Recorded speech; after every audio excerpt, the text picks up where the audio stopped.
ব্রাহ্মীলিপির পরবর্তীত রূপী বাংলা বর্ণমালা। মায়ের ভাষা, বাংলা ভাষাতেই জীবনের পথ চলা। অক্ষর বোধে রোজ জাগে, নুয়ে আসে জল। শ্বাস নিই, স্বপ্ন দেখি, বাংলা আমার মনোবল। মাতৃভাষা বাংলা আমার মননে রক্তধারায়, যে শিরাকে নদী ভেবে ভেসে যেতে মন চায়। মাতৃভাষায় মাকে ডাকি, মাতৃভূমির কায়ায় থাকি। উঠতে পড়তে বাংলারই কাদার প্রলেপ মাখি।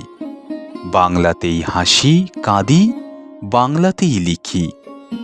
সকল ভাষায় শ্রদ্ধা রেখে বাংলাকেই ভালোবাসি। মধুর যত চাওয়া পাওয়া, প্রার্থনা এবং আশা, ছড়ায় প্রাণে শিক্ষার আলো আমার বাংলা ভাষা।